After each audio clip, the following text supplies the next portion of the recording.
Hi there, and welcome to the Call of Comics. My name is Aaron, and today we are talking about the Marvel 2023 Omnibus reprint poll that came out from Near Mint Condition. And if you're ever wondering, there's the Near Mint Condition channel right there, which you should check out. I will try and link it after the video along with the poll.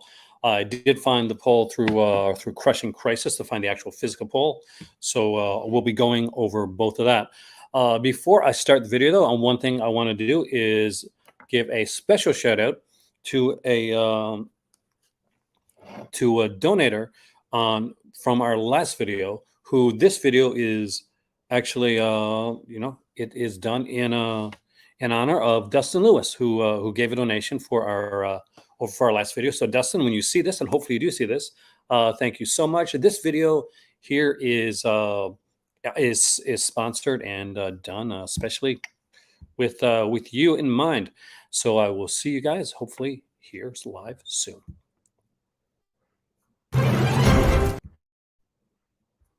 If I can start.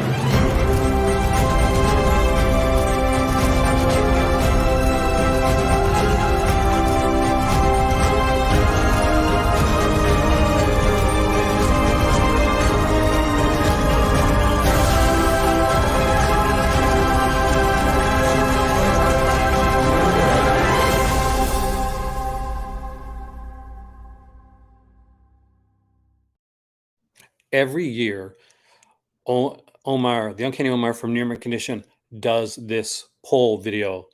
It's very influential on what gets made. Omnibuses, for those that don't collect or don't know, are these things back here. They go to print. They're much like, think of limited edition like Blu-ray or DVD sets that you might have in your collection. Things that are some that you missed out on and you want to see them. You hope that they come out again or another company puts them out.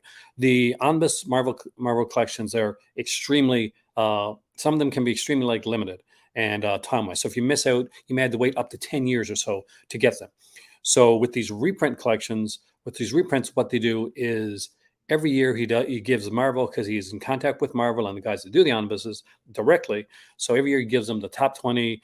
It is so influential that last year's list, 15 out of the top 20 omnibuses all got reprints. So they're all got reprints and reprint announcements. And that's amazing. Can you imagine if you could actually do a poll or something and contact like Indicator, Vinegar Syndrome, or Scream Factory, and that it was so influential that it affected the stuff that came out, and you could get some of the stuff that you missed out on. That's pretty amazing. So we are going to go through that poll. I'm going to give you some recommendations, not on like what to choose, but some things that I think are pitfalls people fall in when it comes to this. And we're going to look at the list. I actually do have it up here on the screen. I found the link to it. I was going to go to Near Mint Conditions video to find the link, but I searched online, and Crushing Crisis is another YouTuber that I really like. So I went through him. So I wanted to give like a double shout out to both Near Mint Condition and Crushing Crisis. Do amazing stuff. I will try to link both their channels down below, and I will afterwards link the whole thing as well. So what we see right here is the 2023 Omnibus poll, and I am going to now. Hopefully, we're going to get some people in there that are going to actually watch and maybe comment on the video.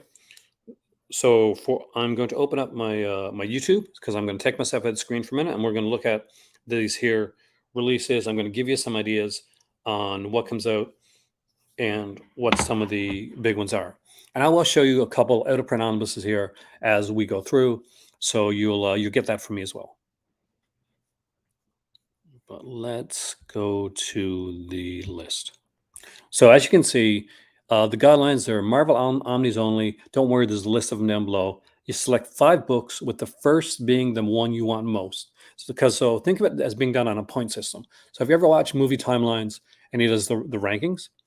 Then think of it like that. So what you want ranked first gets the most points. Second, third, fourth, and fifth, like that. You need to scroll down to make all of your selections. So here we go. What are your top 5 most wanted Marvel omnibuses? And out of print Marvel omnibus and reprint poll. We're going to go through them. And the first one is one that I actually do have in my collection, and I will show it to you so you get an idea of some of the stuff, because it's not too far for me to reach. I'll do it before we start the poll. It's got a little bit of tear on the cover. because I figure this is one that a lot of people kind of dig on.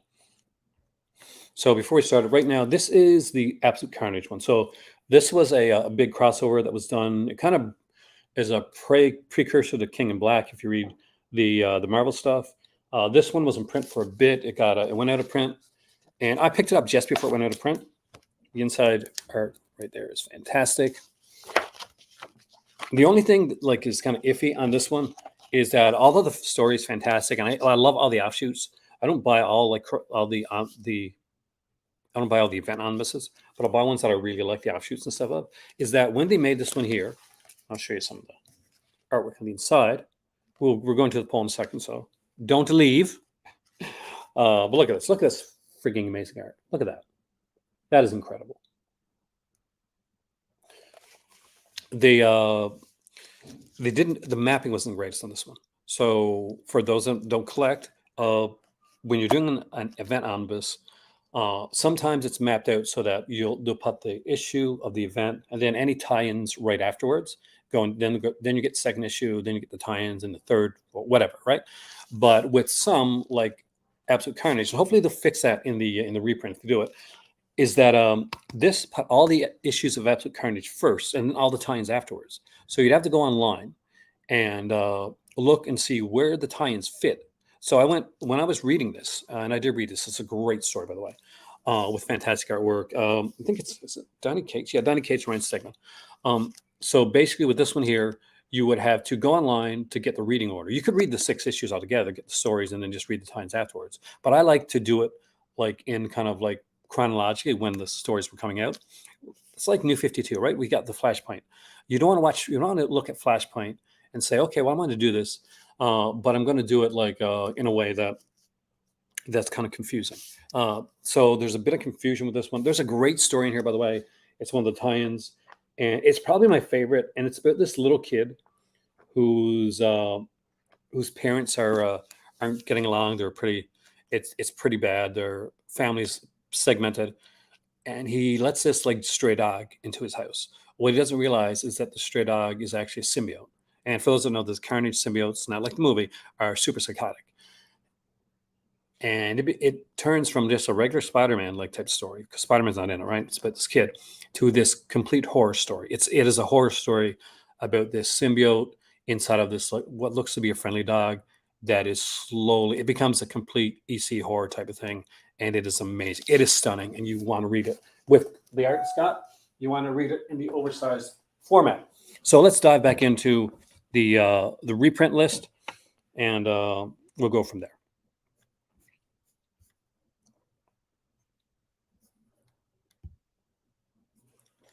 So there's Absolute Carnage, which is one I just showed you. Acts of Vengeance was a cool one. Basically, it was where the villains switched up the heroes that they normally fought, and which was kind of a neat idea. They had an Acts of Vengeance crossover omnibus as well. Not quite sure if they'd put both of them together. I'm not sure how big that would be because I haven't seen the Acts of Vengeance omnibus. Hopefully not by IMAC. IMAC's been doing some not great stuff recently.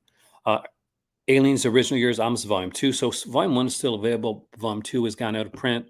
I do have the Predator one, but I don't have any of the Aliens ones. All New Wolverine Omnibus is, of course, that is X-23. So that one was in print for a while, but that one's gone out of print. Must have been recently. Amazing Spider-Man Omnibus Volume 2. That's when John Romita starts. It's the introduction of like where we find it where Norman Osborn is Spider-Man. And Spider-Man. Yes, Norman Osborn is Spider-Man. Norman Osborn is the Green Goblin. Spoiler alert from 1960s comic. But really good. Starts Romita's run. If you get Omnibus Volume 1, which is in print right now, Amazing Spider-Man Omnibus Volume 1, that's the complete Stan Lee, Steve Ditko era. So if you're a big Steve Ditko, Stan Lee fan, you're going to want that. We got Amazing Spider-Man by J. Michael Straczynski, Volume 2. Volume 1 is in print right now. A lot of times when you see something like a Volume 2 going into print, a reprint status, that means that Volume 1 is going to go to print. Because people see that, Volume 2 is coming out. I better go buy Volume 1 right now. So they do. And so you wait and you buy Volume 2 and you say, I'll get Volume 1 at the time. When the reprint comes out, I'll buy them both. Unfortunately, what happens is people think, I better get it before Volume 1 comes out, and then Volume 1 ends up going into print. Straczynski did a really good run. This does have since passed on it. For those that don't know, Sin's Past was a very controversial storyline that got retconned, thankfully, by Nick Spencer. And the only reason he agreed to do it the way that it was done was because he knew it was going to get retconned initially through One More Day, and with the whole Brand New Day universe. We'll talk about that one of these days. But J. Michael Straczynski, of course, got the Babylon 5, and he did a really influential big run on Spider-Man, including bringing in the organic web shooters that you see in the Tobey Maguire films. Annihilation Conquest is another really good one. I like Annihilation Conquest. Annihilation, of course, is available now, but again, if you're looking at getting, hopefully you've got Annihilation, so you're going to get Conquest to go with it. Now, this is a more of a kind of a space epic fantasy one. So if you're not into those type of event omnibuses and you're going more for characters, hey, there's Swift. Welcome, man. I do when I see Quantum Mania, I will definitely do a review. Why is it not showing on my screen? I'm trying to do this so that the comments show on my screen, but they're not doing it. So let me restart. Oh, there we go. Now I can see your comments. So I apologize, man. But I will definitely be doing a Quantum Mania review once I see the film.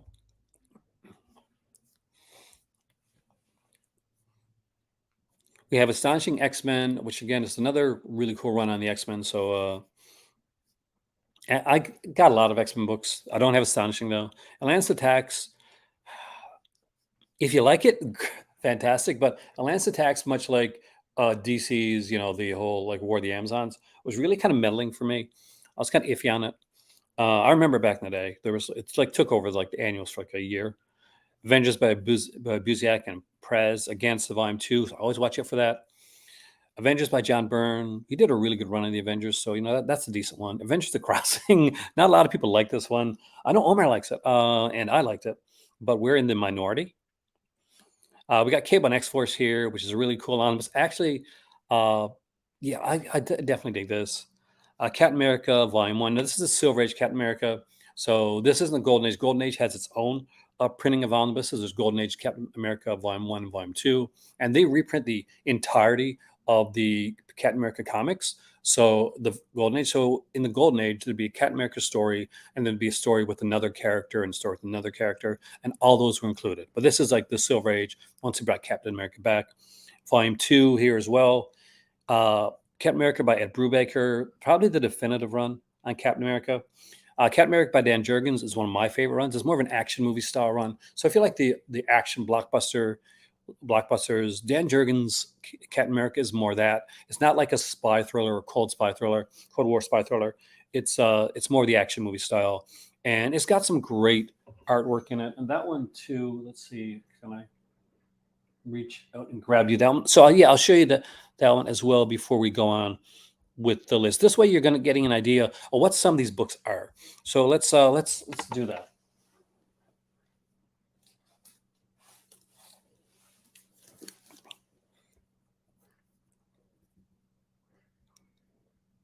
So Dan Jurgens, this is his run right here. You can see the covers on the back. Marvel is better at putting covers on there than they do with that, and it's the exact same cover on the inside, but the back cover I think has the DM cover, because much like you see with some movies, they'll have like the like reversible slips and stuff like that. Omnibuses have like direct market covers and basically covers that you'll get like at Amazon, which is a regular standard edition cover.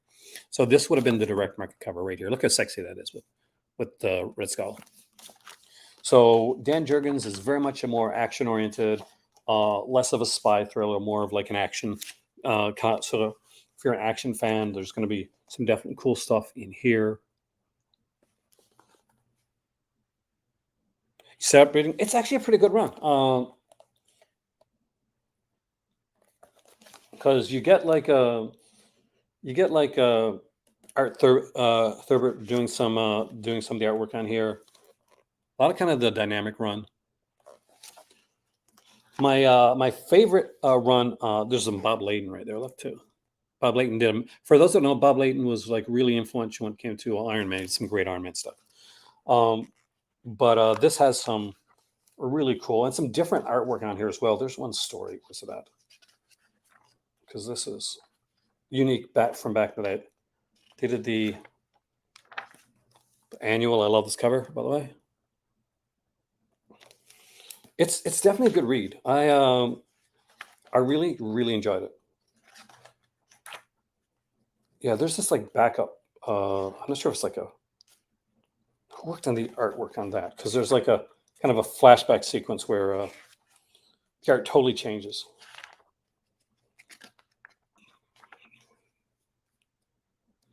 And because this is like back in the days of the Invaders. I do apologize. I'm trying to get through this as quickly as possible so I can get back to the. So it was Lee Motor did the pencils, and Walden Wong did the inks. So I'm not as familiar with them. I'm not going to lie, but I did like the stuff that was done. Let's head back to the list.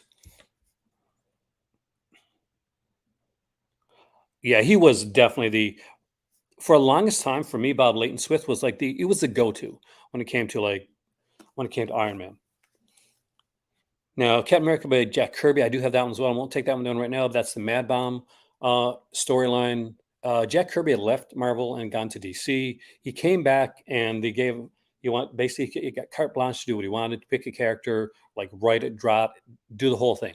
So some people felt a little bit iffy on the fact that he did that they gave him so much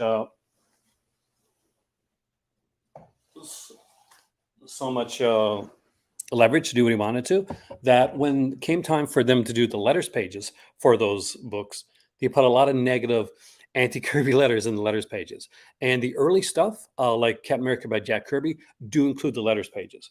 I actually initially bought the Captain America by Jack Kirby, even though I love Kirby's art too. I wanted for the letters pages, because I wanted to see how the dissent in the comment section. Before there's the internet, see, people are always like complaining.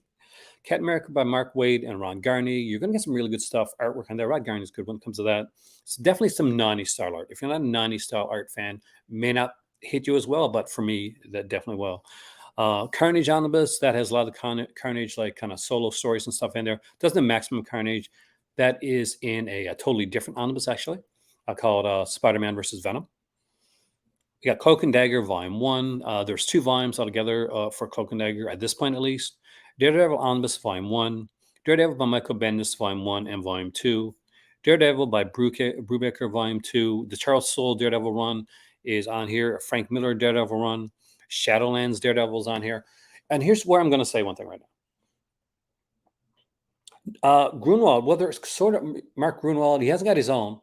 So I would like to see it, actually. Mark Grunwald, for those that don't know, they're watching this. Swift mentioned Mark Grunwald. Mark Grunwald was a guy that was steeped in the lore of he knew more about comics and stuff than him, and Roy Thomas were the two guys that knew the history of comics.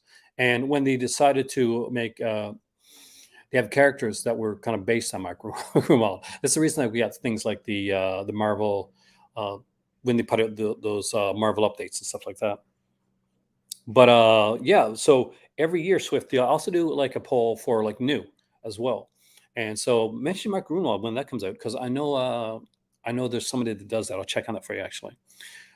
Rookie mistake: going in, taking your 5 slots, and voting for one character on all 5. I've done that previously. It kind of bit me in the butt when I did it, because then all of a sudden you're seeing a lot of people that do that.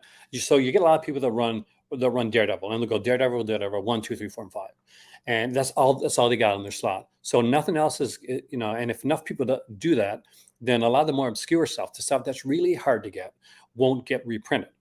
Also, big names are really good, usually get reprinted anyway. So people like Brian Michael Bendis, Brubaker, especially Brubaker, have much better chance of getting reprinted than more obscure, not so known omnibuses or event omnibuses or different character runs that may not have been as popular. Try to save and limit the amount of Brubakers or stuff that you do, because they're going to get reprinted anyway. As long as there's a Captain America movie or TV show, you're going to get Brubaker, Rick Remender. Those guys are always going to be in print. They're like evergreens. We get Deadpool and X-Force down here as well. Deadpool Beginnings. Yes, okay. Deadpool by Daniel Way, Volume 2. Deadpool by Joe Kelly. Deadpool by Post and Duggan doesn't get a lot of love. Neither does Deadpool Classics, actually. Deadpool Minibus, yeah. Devil Dinosaur was one of the early Marvel omnibuses, and it's about the size of a original hardcover. So I don't think, unless they were going to really update it and put more into it, I don't think it would make sense to reprint that as an omnibus nowadays. As it's bad enough that Planet of the Apes is being put out as an omnibus, a little over 11 issues, which is not really enough for an omnibus. So I'd say for the Deadpool, a lot of the stuff, as long as there's a Deadpool movie coming out, you're good on Deadpool. They're probably going to reprint them anyway. Doctor Strange, Sorcerer Supreme. This is a harder one. Surprisingly, Volume 2 went out of print pretty quickly, and it has. If you're a fan of the kind of the '90s era comics, and you're a fan of like Secret Warriors, which was the team that he was in for a while back then. I think the first 11 issues of Secret Warriors is in this here omnibus, and it's the only way to get it on an oversized hardcover, as far as I know. We have the Earth X trilogy omnibus Alpha and Omega. Those used to be really cheap. Those went out of print. So if you're an Earth X fan, then you're probably going to be looking at least one of those. Evolutionary War, again, it's another one. But the High Evolutionary coming back in, I'd be surprised that this doesn't get reprinted. Got Fantastic Four Volume 1 and 2. I'd go for by Matt Fraction before I'd go for 1 and 2 of the original ones, because I think those are going to get reprints anyway. Number 2 is probably the best, because you get, This Man, This Monster, probably the seminal early story for Fantastic Four. The first 4 volumes of Fantastic Four is the Silver Age volumes, and issue 100 that's the Stanley Kirby era of like Fantastic Four. But on the 4th volume, it's still good, but it seems a little bit more like they're tired of doing the characters. So the first 2 volumes really stand out. I like Fraction's run on Fantastic Four, so I definitely that one. Wade and Marengo did a really nice one. I love Marengo's artwork. So seeing his artwork on Fantastic Four is amazing. Marengo's art and Allard's art later on would be the art that I would kind of gravitate towards. We had the Ghost Rider omnibus. Now, this is the Jason Aaron Ghost Rider. There has been no other Ghost Rider omnibuses. That's probably going to surprise you there, Swift, because I still want a Danny Ketch. I grew up like reading like Johnny Blaze and Danny Ketch, and I got back into comics in the early '90s. So I actually had a comic shop in the '90s. So the Danny Ketch era of Ghost Rider with Vengeance and those characters like that were the ones that I was more into. So I definitely. But if you're a Jason Aaron fan, I got a lot of Jason Aaron stuff in my collection. I got Jason Aaron's Thor. I got Jason Aaron's Doctor Strange, which is a really good underrated run on Doctor Strange. Then you may want to look into the Ghost Rider Jason Aaron omnibus. Actually, should be a pretty good run. I haven't read. I'll be honest, I have not read the Jason Aaron run on Ghost Rider, and it's only through the omnibus format that I'll probably get to read it. Time for Danny Ketch. Yeah, me too, man. That is for me. That is I know Johnny Blaze is the original. Danny Ketch is like seminal for me. Those early issues, I still remember. There's this issue of like Ghost Rider. Let's see if I can find it, because this cover, F Ghost Rider. Yeah, there you go.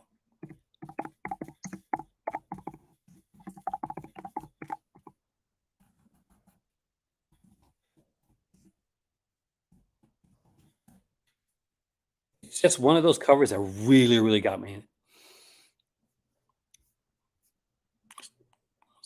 Here it is right here. So this cover right here with Scarecrow. Looking actually scary, by the way. Rise of the Midnight Suns. I remember that. They had those black kind of, what was it? The name of the book? The Darkhold, right? They had the Darkhold, like black panel frames. Those were so cool. But this here, look at it. Look how amazing this looks. I wish I could show bigger, but there it is right there. Anyway, it's really good run. I really want it on this format, because oversized artwork looks amazing, especially when you get it like that. We got the Guardians of the Galaxy by Abnett and Lanning, Guardians of the Galaxy by Jerry Dugan, Guardians of the Galaxy by Valentino. Kazim Valentino did a decent run on there as well. Abnett and Lanning probably fairly popular. Solo Classics I got it for really cheap, but it's definitely a decent run. Howard the Duck is out of print already, so Howard the Duck, I'm gonna guess this is original. I didn't know, because there's a Chip Zdarsky one too. Chip Zdarsky is a great writer. Um, Hawk by Loeb and McGinnis. So I don't know why it's called by Loeb and McGinnis. It really should be called Red Hawk, 'cause it's the Red Hawk run. So it's not David. It's not like Bruce Banner. Dave Banner's going to go back into like the TV show. It's the Red Hawk, and Red Hawk. The start of Red Hawk was the whole mystery of who the Red Hawk was. Um, it was because he was a more brutal Hawk. He was definitely a more kind of a darker. Think like Immortal Hawk now, not as dark as Immortal Hawk, but he definitely like beat the crap out of Abomination. I think he might trying to almost kill him at one point. Then there's World War Hawk there as well, one of the big ones. Infinity Crisis, Infinity War. I like these, but I don't love them. I'm not gonna lie. They're interesting in their time, but I'm not sure about going back to them now. Invincible Iron Man Omnibus Volume 2. I didn't know that was a print. The Iron Man by Kurt Busiek, Sean Chen. That's an okay run. This is a run here, and I'm sure Swift's going to agree with me on this one. Iron Man by David Michelini, Bob Layton, and John Romita Jr. This is the Iron Man Omnibus people want. People want to see back in print. This is a really good one. Iron Man, the mask and the Iron Man. That's okay. John Carter, Warlord of Mars. See, these are the things to, if you like them, by the way. Not if you don't like them, it's no good. But if you like this type of stuff, the only way you're ever going to get John Carter, Warlord of Mars back in print again is if you vote for it. Like Spider-Man will come back in print. Iron Man will come back in print. John Carter, Warlord of Mars, only if enough people vote for it. Because here's an offshoot. There's not any John Carter movie coming out anytime soon. There's no reason to tie it into something. So Marvel doesn't have any reason to push it out unless people vote for it. So if that's something you like, there's one for you right there.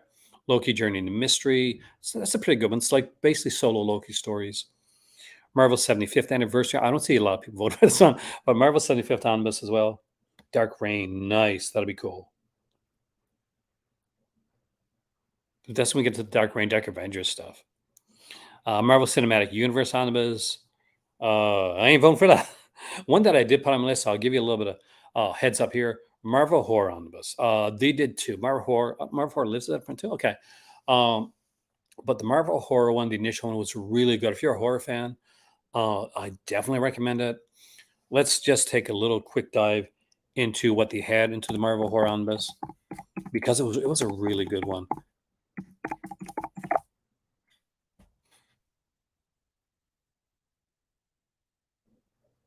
You can see it's out of print. It's like going for $699 is its cheapest one right now. Here's there's a cover right there. 1,328 pages, so you know it's a beast of an omnibus. And see if they mention some of the characters here. I know the living mummies in here. Like, got some Dracula stuff, and it's just really, really cool. It's a really great omnibus. It's a big omnibus. So only way to get something like this back in print is if you actually vote for it. Now look at this art too. Look at this art here on this cover. It's utterly fantastic.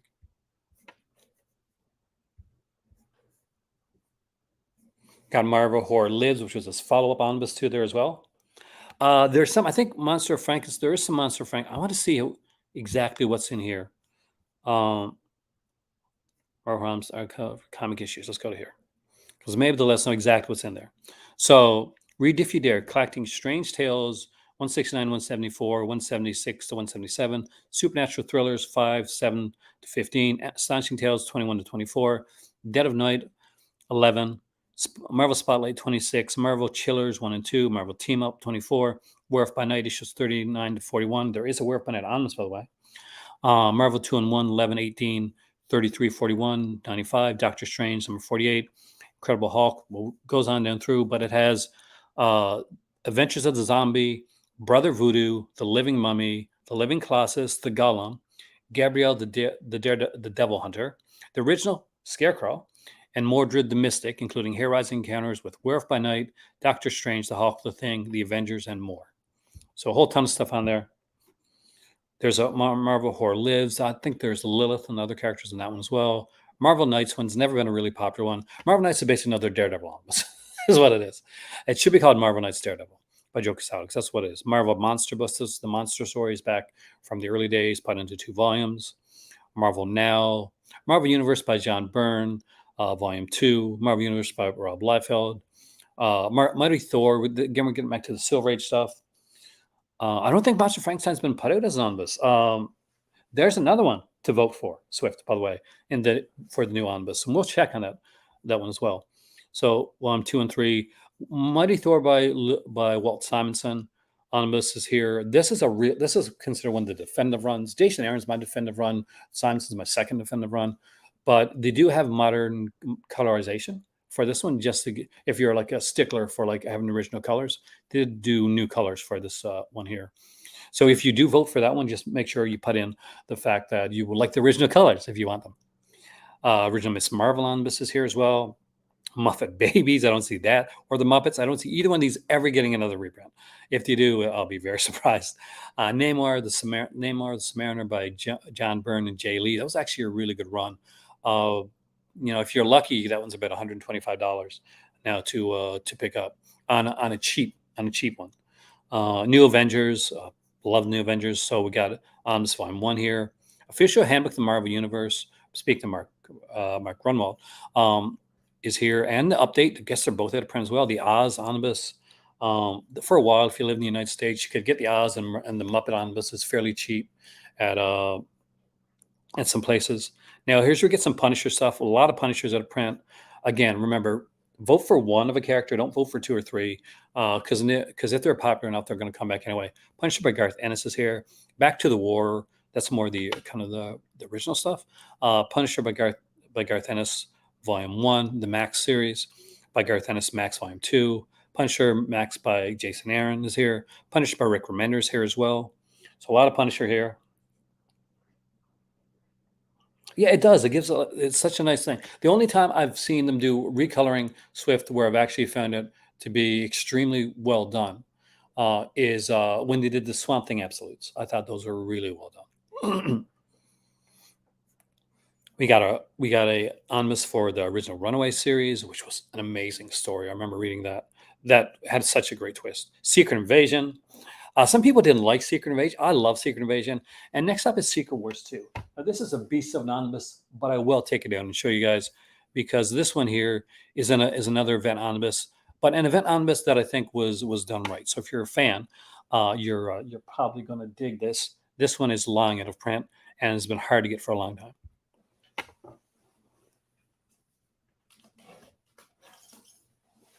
So here is the original Secret Wars omnibus. These are all the comics that are in here. So some of the comics in here have stuff like that you may not have seen, but for a long time when this was put out, there wasn't any New Mutants omnibuses. There wasn't any Alpha Flights. The last issue of Alpha Flight is actually in here. This has clicks 1 to 9 of Secret Wars and all the tie-ins. It's done extremely well. It's very much an 80s comic.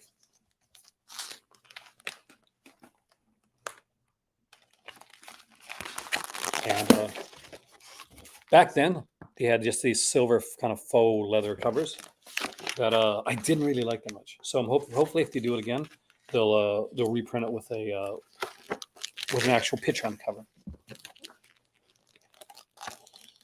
But for the longest time, you can see how thick this is here, guys. One of the neat things about the new omnibuses they put out, like direct market and standard edition, often we see Captain America on this. If they put out like a direct market edition as well, it would have a different cover and add a different person on the spine right there.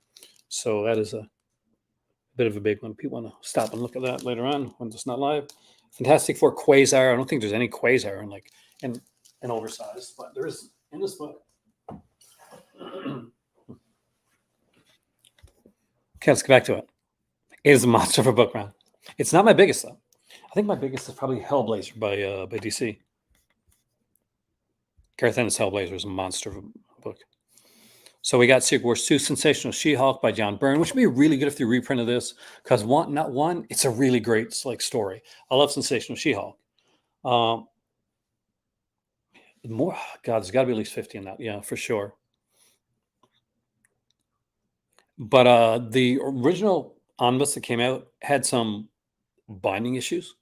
So people often have you can find Sensational She-Hulk, it costs a bit, and the quality of the binding, the spine isn't the greatest. So something like that you want to see a reprint on. Shield. I didn't have the original, but I'm hoping this is the Jim Steranko run on Shield. If it is, then hell yeah.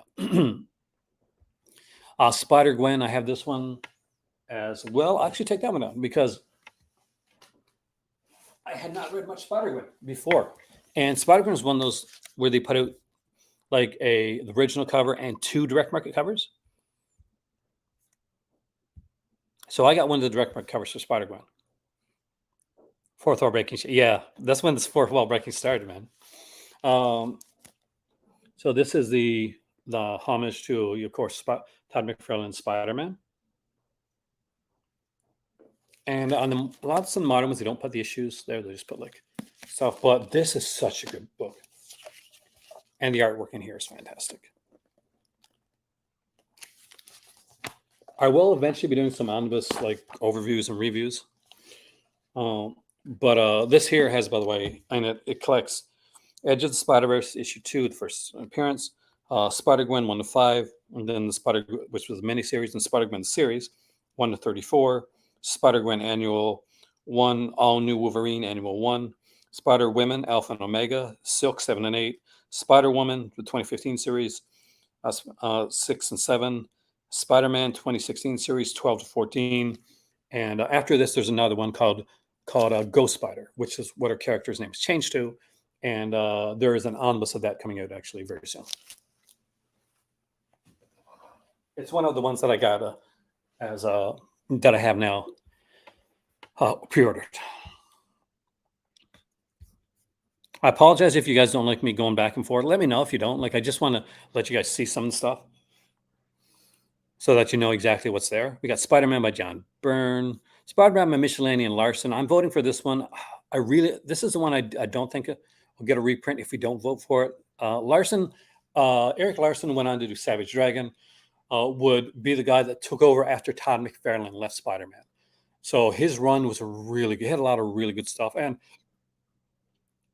he did like what Todd McFarlane created and Michelini created Venom, but Eric Larson's like look on Venom was extremely influential to the way it's going forward. Spider-Man Ben Reilly Saga Volume 2. I do have that one here as well. I won't take it down, but I do have that one here as well. It's a really good book, and I read it in like 2 nights because I'm a big fan. I'm an unabashed fan of the Clone Saga stuff. Do you have any of the Marvel Universe collector's editions? The one from the 90s that had the holes for loose leaf binders stored. I don't now, actually. I did once upon a time. I would like to get some of those back, actually. Spider-Man Clone Saga Omnibus Volume 2. And not a lot of people love the Clone Saga, but I vote for it every year because I'm a huge fan. This year, enough people voted for the Clone Saga and Ben Reilly stuff that it's being reprinted. So Volume 1 of the Clone Saga and Volume 1 of Ben Reilly is being reprinted in early 2024. I will be pre-ordering both of those. Tangled Webs was a shorter Spider-Man series. So it's a decent omnibus. It's a decent size, a little bit on the thinner side, but it's pretty good. Squadron Supreme classic stuff here is, it's another fairly decent one. I saw that in the store recently. I didn't know these were out of print because I could have got both of these recently. Star Wars Darth Vader by Charles Soule, excellent omnibus. Gillian and LaRocca, again, another great omnibus. Star Wars Droids and Ewoks. Just for fun, I'll show you that one. Because see, what happened was there was a Marvel imprint called Star Comics where they did stuff for younger. It's what drove you away from comics. It was what drove a lot of people away from comics back in the day. So you're not the only one. You're in the majority. I'm in the minority. Ben Reilly. I love the character Ben Reilly. I just wish he would have done. I like what they've done with him now. I know he's kind of a villain now, but I still kind of like it. So this is kind of neat. Star Wars had like 2 cartoon shows. There's the Droids, which didn't last very long, but had a great theme song. Trust me, after you watch this video, go look up the Droids opening. Yeah, the theme song's really good. And there was Star Wars Ewoks, which was kind of Smurfs-like, and it lasted a bit longer. So kind of a thin one. You can see right here. It's the books right there. And they're much more kiddie-friendly books, but if you got like someone younger, you want to get them into Star Wars, it has all the Ewoks and droids, and it's got them in chronological order when they came out. Masters of the Universe, that was a good book. And you can see from the artwork on the inside that, it is much like I managed to get this one back in the day for $30 Canadian. And I do like to look at some. I find it's nice to look back sometime at some of these older, kind of like, kind of fun, like just different books. I do have a Masters of the Universe. It's way up there, and it's like the the DC Masters of the Universe, which is incredible. If you don't know that one, Swift, I really recommend it.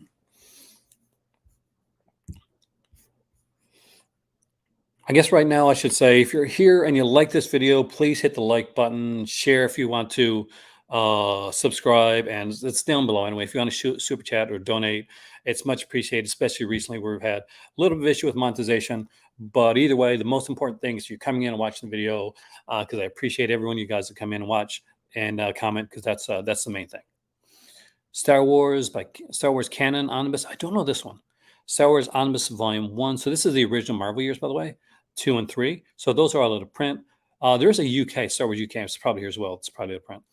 Star Wars Legends, The Old Republic is here. Star Wars Marvel UK Omnibus. That has like, so over in the UK, they'd get the Star Wars stuff later. So with that, they'd also get like extra stuff, extra kind of bonus stuff. You'll get like magazine articles and everything in here as well. Superior Foes of Spider-Man is actually a really fun read. I actually like this one. I had a few like single issues. I've never had the omnibus, so I would get that one down the road. You're a New Yorker, so your mom's coworker had a mother that worked at Marvel Comics, at Star Comics. Oh, cool! That is so sweet, man.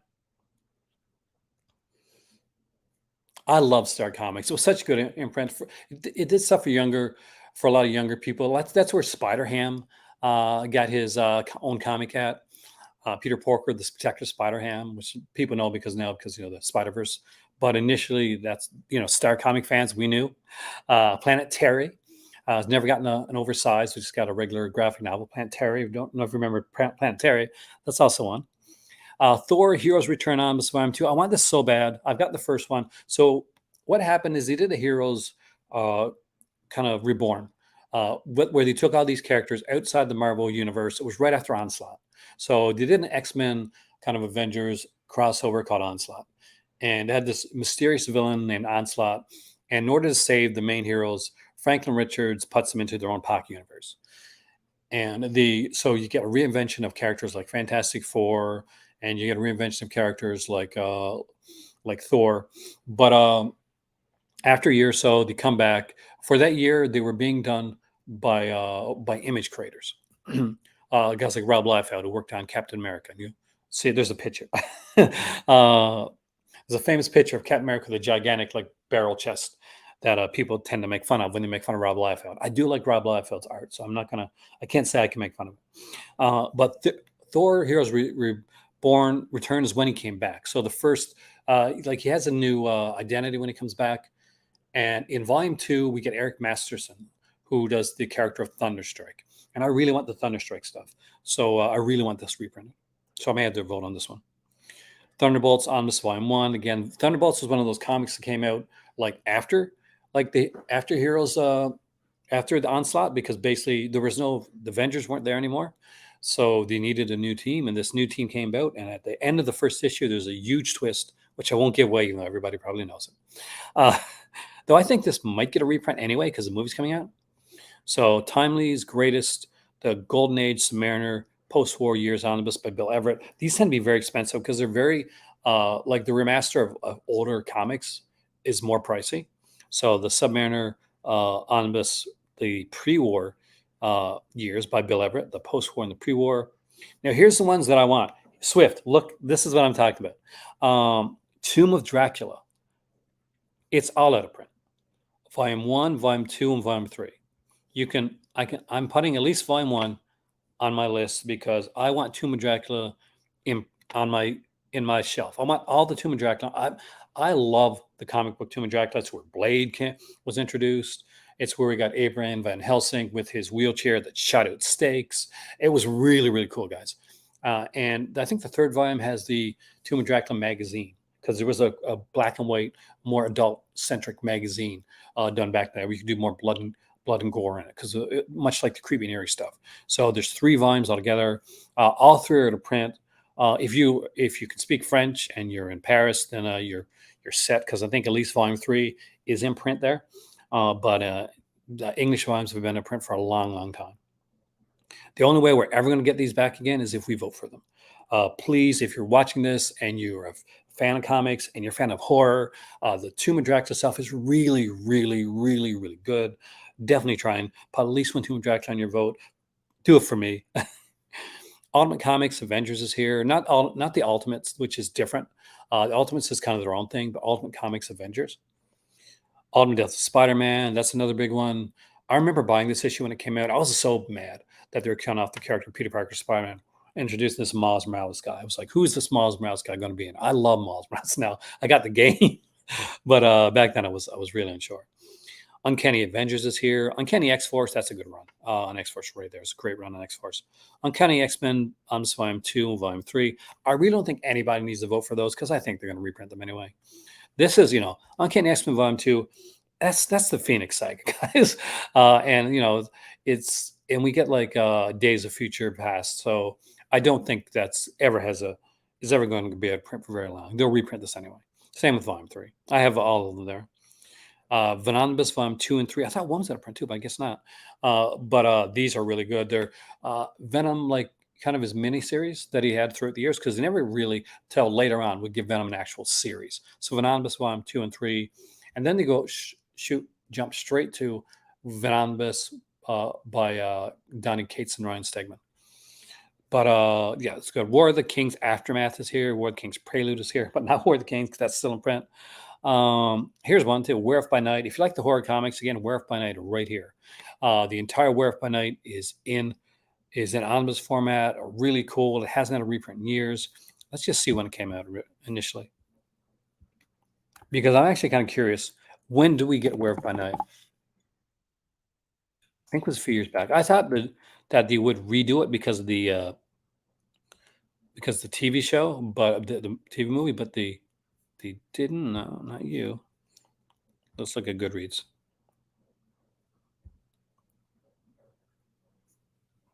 So there it is right there.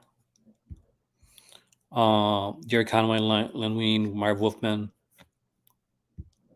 collects Marvel Spotlight 2 to 4 with the introduction of the character. Werewolf by Night 1 to 43. 43 issues, guys. Werewolf by Night right there. Marvel Team Up, issue 12. Tomb of Dracula, issue 18. Giant Size Creature 1. Giant Size Werewolf 2 to 5. Marvel Premiere 28. I think if you're going to wonder what Giant Size Werewolf number 1, I think that was a reprint. They should have just a reprint. So that's the reason it's not reprinted here, because you're already going to get it in the other stuff. But so obviously going to be like, let's look at book details. And so 1,176 pages, hardcover, the original Werewolf by Night. Jack Russell, you got to love that name. Great one. West Coast Avengers is my preferred Avengers, actually, until the Dark Avengers came around. West Coast Avengers Volume 1 and Volume 2 are here. Wolverine Omnibus Volume 1. It's okay. I'm not a huge fan, but it's something I like the stuff. But Volume 2, I like Volume 1. Volume 2 is where it lost me a bit. Where it became more the painted graphic novels and stuff. Wolverine by Mark Miller. We got Wolverine Jason Aaron here as well. Wolverine Goes to Hell. Thank you so much, Swift. I really appreciate that. I want to make sure that goes on our screen.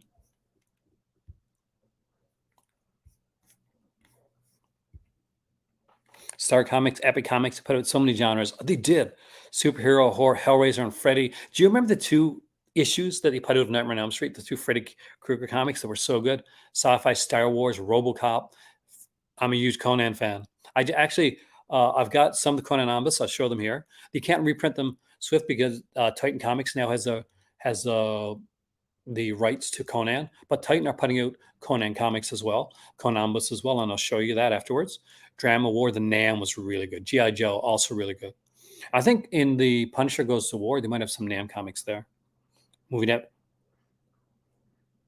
Yeah, the large. I was actually with my mom in a car going on a trip when they put out the first issue. We got a Women of Marvel here, which is a female-centric Marvel book. I don't know a lot about that one. X-Force Omnibus Volume 1 is here as well, which is X-Force, if I'm correct. Is that the Peter David X-Force? It doesn't say Peter David, but I thought it was. X-Force by X-Men by Claremont and Lee. That's out of print. I got volume 2 from my better half. She's a big fan of that era of X-Men, so I bought her volume 2. X-Men Age of Apocalypse. I have that one here. I will show you that because I'm very proud of my X-Men Age of Apocalypse. Not very far off because I know a lot of people. Again, this is a run that a lot of people didn't event that a lot of people weren't super big on, but I loved it because it was different. Because even if you've never read like an X-Men comic before, you could read here because it's a kind of a what if its own like universe. So they had the start of it here. This is the direct market cover. So basically, what happens is like to just give you a kind of a precursor to the whole thing is that there's a character Legion. He's extremely powerful. He's this mutant that has different superpowers based on the different like he's got DID like dissociative identity disorder. But so he decides like his dad is Professor Xavier. Like it can be real world can be really good if Magneto doesn't exist. So he goes back in time to kill Magneto. He makes a mistake and accidentally kills his dad. And so what happens then is we get a whole era of X-Men in an alternate universe where Professor Xavier died and Magneto is the one that takes over. So it includes Uncanny X-Men 320 to 321, X-Men 40 and 41, Cable issue 20, X-Men Alpha. Then it goes into the alternate universe. We get Amazing X-Men 1 to 4 because they were all 4-issue characters. So storylines: Astonishing X-Men 1 to 4, Factor X 1 to 4, which is Wolverine, Gambit and the Externals 1 to 4, Generation Next 1 to 4. No, Weapon X is what Wolverine's called. Weapon X 1 to 4, Excalibur 1 to 4, X-Men 1 to 4, X-Men Omega, Age of Apocalypse, The Chosen, and X-Men Ashcan. There's a follow-up to it, and so here's I'll give you so you'll see some of the work that was going on at the time. You said you weren't big into the artwork. You weren't big into the 90s style art, I guess. So here's like when they made them super like muscular and stuff like that. But then I want to get into some where you can see some of the actual updated X-Men characters. So let me check here for a second. I'm going to find.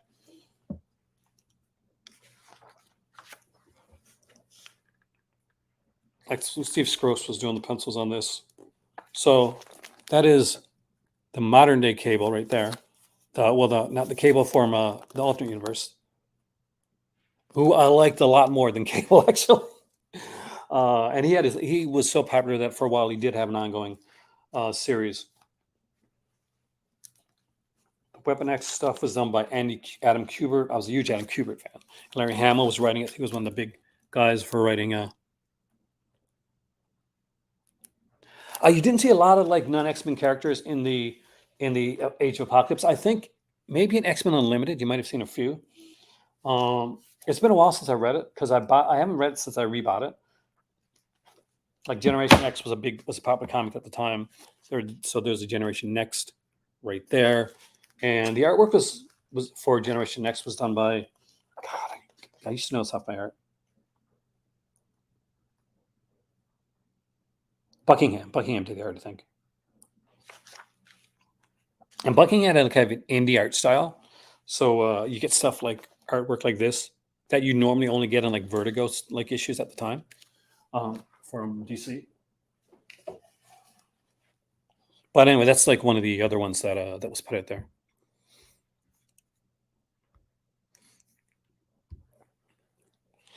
There's also X-Men Classics. They did this series of comics where they would X-Men Classic comics where they would reprint X-Men stories, but they put in extra in the back. They put in extra pages and kind of flesh out some of the X-Men stories. So there's all the extra page. This is all the extra pages that were put in the X-Men Classics, kind of flesh out the story. So basically, if you're reading Uncanny X-Men, you'd have Uncanny X-Men Volume 1, Volume 2, X-Men Classics, Uncanny X-Men Volume 3, Uncanny X-Men Volume 4. X-Men Legacy Legion had his own one as well. X-Men Revolution, X-Men versus Apocalypse 12, that's okay. X-Men Bishop's Crossing, Executioner's Song. I think this is one that was done as oversized hardcovers that he wants reprints. That he wants to reprint into an omnibus format. Executioner's Song, I remember that. There'd be like a trading card in every issue. X-Men Extinction Agenda, Days of a Future. I think the trade covered Extinction Agenda too. Days of Future Present. Ecstatics. Ecstatics was a really good cool omnibus that I gotta say I actually like. I mean, Elseworld stories. They're actually canon. The X-Men Classics are, and you have like this. What's your name on YouTube? Well, I am a YouTuber, so we'll be doing that later.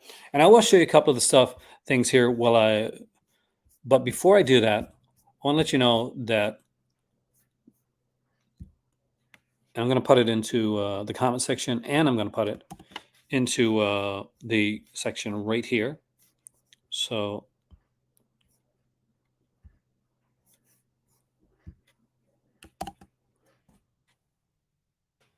here is the link so that you guys can vote yourself. I will try to put it in the comment section below after this video is over, along with Near Mint Condition and Crushing Crisis's page. Let's go back to Crushing Crisis for a second, because aside from that, there is a Tiger Eyes Most Wanted Marvel Omnibus Secret Ballot. Comes up in a few months. So what happens with that is you pick out omnibuses that you want that never came out. When you said Ghost Rider by Danny Ketch, then and you want that, vote for that. And when Tiger Eyes does his, like here's some of the ones that got voted for in way back in 2017. So there's X Factor Volume 1, Third Almost Volume, Silver Surfer by Steve Englehart, Iron Man by Lation by Michelini and Layton, and we all know that one actually got put out. Wolverine by Jason Aaron. Again, this is one that wasn't out. People voted for it, and it did come out. Astonishing Spider-Man, Alpha Flight Volume 2. We've only got Volume 1 so far. We don't have the Bill Mantlo run on Alpha Flight. We've only got John Burns.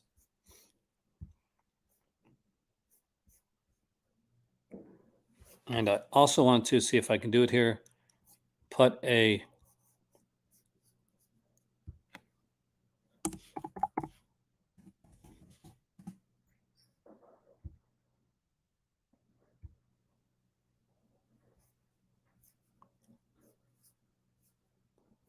link out to the original. I want to make sure I don't.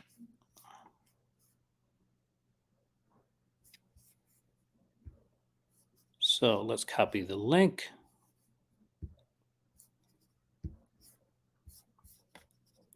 Because I definitely recommend that you check this out. And this is the link to the original video by Near Mint Condition. I want to make sure we get all that in there because I want to do my due diligence, and like this video would not have been made or possible if it wasn't for these guys. But I'll show you a couple of the omnibuses that are now out of print before I finish out the video. Binkin Canada was Alpha Flight knows to be more popular. It wasn't. I mean, I wish it was. It was for me, but we were excited that like Wolverine.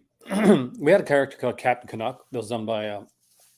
We'll keep getting like about it like 2 or 3 issues, then like 5 years later, another issue. But there wasn't. The Charlie wasn't enough of that. I wish it would have been, because we would have seen more of it then. The early issue. Well, I was excited when like they showed the early stuff, and Trudeau was actually in a comic. Pierre Elliott Trudeau, like he's passed away, his father. But give you an idea of some stuff that's out of print right now, or that you might be interested in. So this right here is Uncanny X-Men Volume 2. I have the new printings are different from the old printings. So like you can see that. I'll show you one of the older printings because they've changed. They've made the spines a little bit different. This one here has X-Men's 132 to 141. The Uncanny X-Men 142 to 153, because that's when it changed over the title. Annual Form 5, the Avengers Annual, Marvel Fanfare 1 to 4, Bizarre Adventures 27, The Phoenix, The Untold Story number 1, and material for Marvel Team at 100 and Marvel Treasuries 26 and 27. Oh, there's some great stuff in here. There's I want to show you the Ben Riley that's in here. This is the stuff you didn't like, Swift. This is the Ben Riley one. It's really good, except the last and he set up this whole big universe for Ben Riley and back characters and all this type of stuff. And he's dating like the daughter of the person that killed Uncle Ben, which fascinating idea to go with. And then all of a sudden they say, oh, we don't want to do Ben Riley anymore. We've been doing it for the last 2 years. Let's just kill it. So they just decide to kill him off in like a really bad way. So it's really good. And then you get to the end of it, and the last storyline just isn't good. But it was a mess. Like I enjoyed what they did with it, but it really was a mess by the end. Look at how many issues are in this though. This is huge.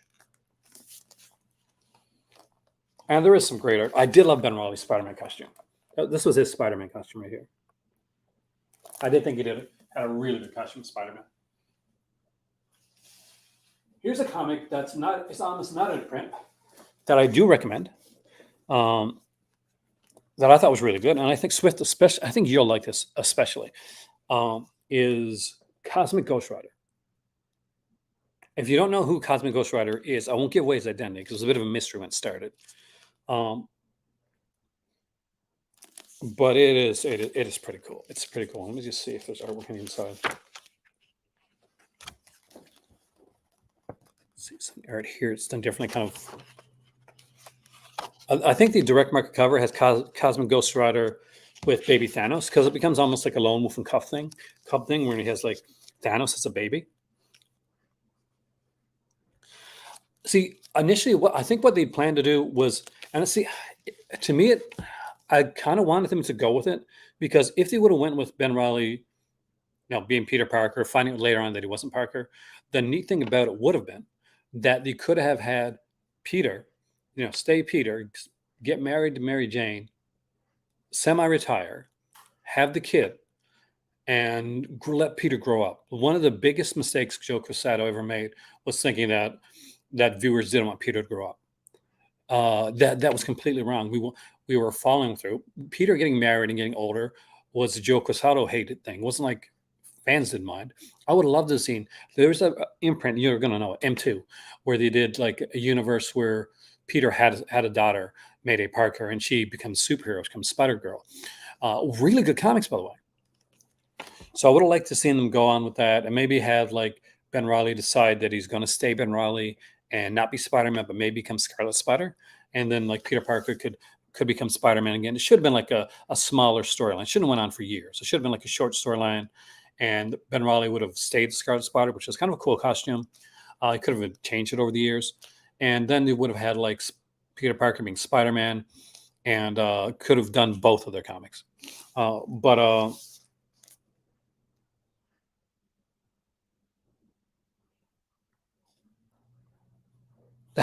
Yeah, it is a bit crazy. It is fun though. Like, look at this here.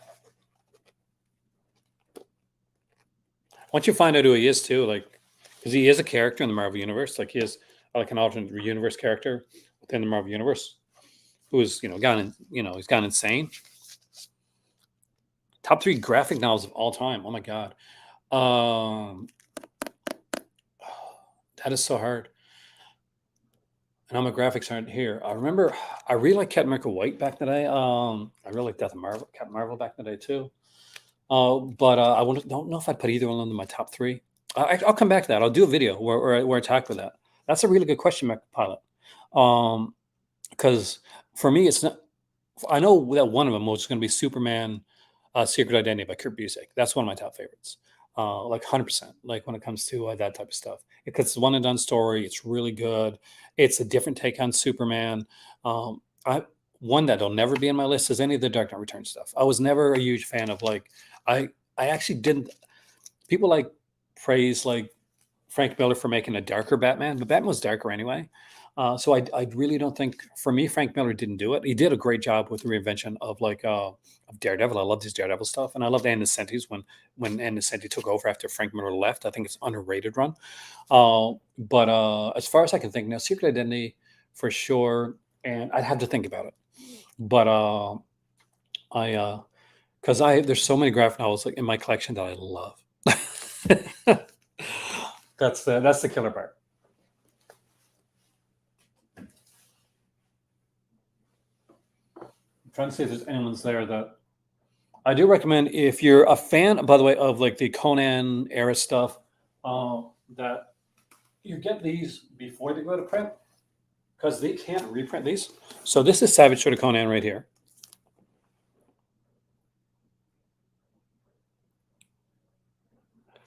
Meaning the same thing. To me, it doesn't. Like a graphic novel for me is still because I'm old school. A graphic novel is like it's on its own. It wasn't a reprint of like issues. It's its own thing. Like when Marvel did like Death of Captain Marvel. That wasn't like issues of Captain Marvel that were put together to make Captain Marvel. It was actually its own thing. Kurt Busiek when he did Secret Identity, it wasn't issues of Superman. It was Secret Identity. Um, that's how I kind of like. Yeah, these be original stories, and that's what I think these still should be. A trade paperback to me is the reprints. So this is Savage Sword of Conan. This is volume 6. And this Savage Sword was a more adult version of Conan. So you got stuff like, you got all the black and white, and people wonder, well, why is it in black and white? Because they were magazines that were done with a lot of blood and nudity and stuff like that. And you couldn't put that in like in a comic book format. So they make like black and white versions so that they could get away with that. The recent ones were a lot better than I thought. I picked up the Chronicles, the Tale of Ballet, in an Epic collection. I'll do an Epic collection video another row, by the way. I don't have a lot, but I'll talk about it. And there's a guy that does really good stuff in Epic collection. There's a podcast on it. The Vallette stuff was really, really good. I was surprised at how engrossed I got with it. So as far as what I've read has been really good, and I'm going to try the Kush one as well, because I think that's going to be a great one. You can see here's the covers here. Look at these painted covers, man. Now this one here is the Max Fleischer, Roy Thomas era. So Roy Thomas is leaving at this point. So this is when it's getting into like Conan, like some of the different stuff.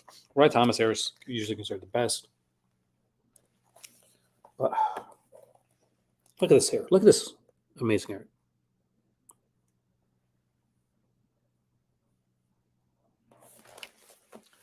And of course,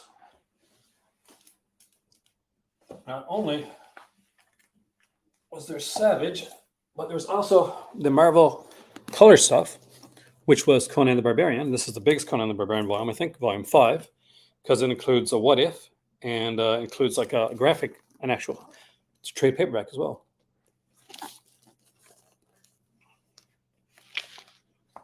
And this is where you get some of the cool artwork right here. That, if I'm right, is, yes, Gil Kane. You can tell Gil Kane's artwork. It's very stylized. Bruce Jones writes some of this. Bruce Jones was one of the darker writers for Conan. He wrote, for those that don't know, Bruce Jones did a story for, it was a Creepy or Eerie magazine called Jennifer that Dario Argento made into an episode of Masters of Horror. So anytime I think of Bruce Jones stuff, when he's working on Savage Sword of Conan, he did stuff like that. Did you ever read the Bruce Jones one, Swift, with the Queen of the Ants? Because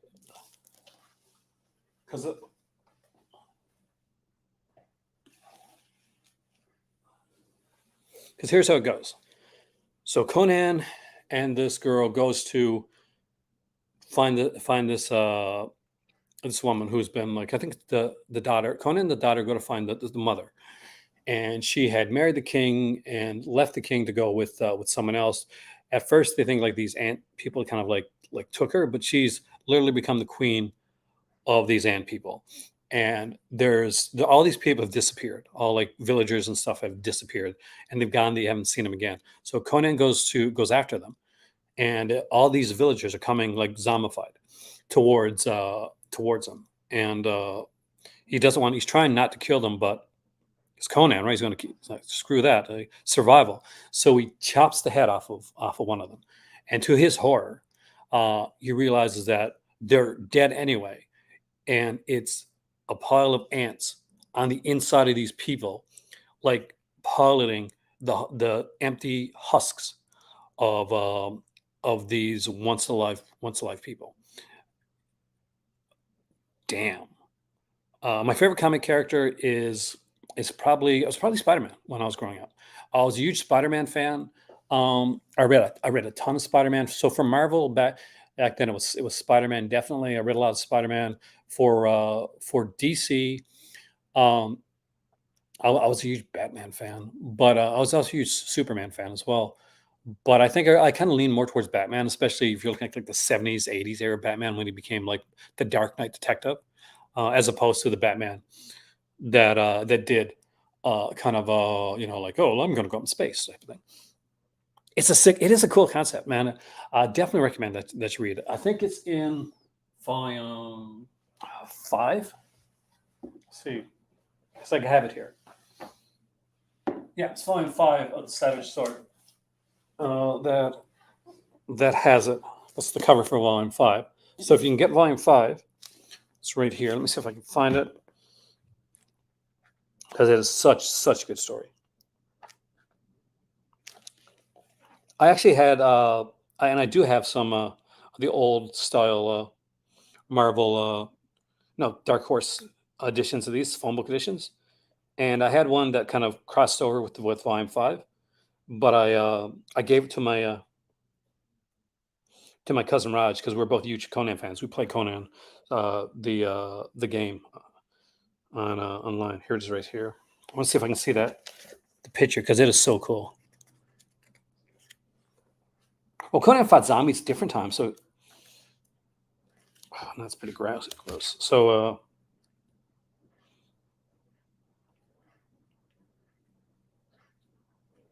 but I'm looking at the story right now.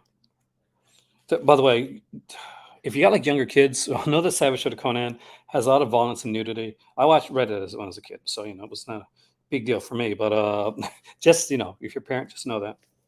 But here's just some of one of the more horrific scenes from oh,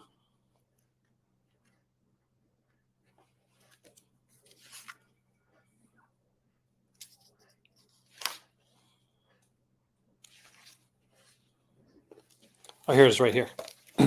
So you know what I'm talking about. So right here, you can see the beheaded guy with the ants coming out of his head from the neck. And because Bruce Jones wrote his Conan like horror. Look at this. Like there's things you remember, like Bruce Jones' Conan story scared the hell out of me when I was a kid. But they're incredible. And that is volume 5. So if you like horror and you like Conan, definitely recommend it. It's they got the 10 volumes of the Conan Savage Sword. And now one good thing is the Marvel years, the colorized like Conan, all of them got done. Yeah, you'd remember that panel, man. It's pretty freaky.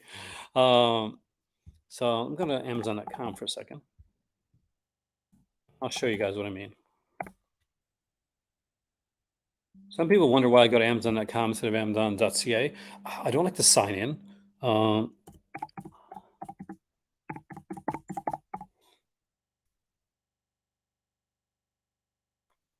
That and like a high percentage of my viewership is American. So let's go over here and I'll show you guys what I'm talking about. So this is the reprint one coming out soon by Titan Comics. The same people that worked on the Marvel one are working on the Titan one, so you're going to get the same quality, which is good. It's amazing quality, just to let you know. But there it is right here. I'm gonna bring it up. So as you can see, like instead of the Marvel logo, like was on mine, I have the heroic Titan Comics logo right there. But the covers will be the same. Everything will be the same, except it won't have. There was an issue of Marvel, like he started out on like a Marvel comic before he went to like his own series. So that one issue of Marvel Comics won't be in here. They can't show that. But this will have the rest of the of there. So the first like 20 or 30 something issues of Conan the Barbarian. And it's 125 right now. Uh, Now I know that it goes on. It's went on sale for a while. This is, the original Marvel stuff. Like 9 and 10 are still available. So this, by the way, this cover right here, that's a Jim Lee cover. The cover underneath it, this one right here, that's a Todd McFarlane cover. And you can see that we get to the later, like Savage Sword Conan Volume 8, Conan the Original Years Volume 8, and they're also reprinting the Savage Sword. And the cool thing is they've got. So this had the red nails. This will definitely have red nails on it, which is one of my favorite Conan stories. And it'll have look at this artwork on this stuff. It's fantastic. So I need that one actually. I just wanted to go down in price. King Conan was put out. It's worth checking out. And if I'm correct, Volume 5 was like one of the cheapest volumes, and it's the thickest volume too. So that's the one that so where's the Savage Sword one at? If it's there, definitely put it in there. Because the thing is, like, this stuff goes out of print. It's $78. Like, it's not bad. And when they go to print, that's it. You don't get it anymore. It's 61 to 72. And people are, why are there so many issues in the Savage Sword? Because they're like magazine size, so they're like double, triple size. So you get all this really great stuff. The artwork is here. If you're lucky enough to have a comic shop near you, and they haven't like overpriced some of the stuff, definitely worth picking up. But with all that being said, I want to thank you guys for coming and joining me here today for the Call to Comics. Thanks so much, Swift.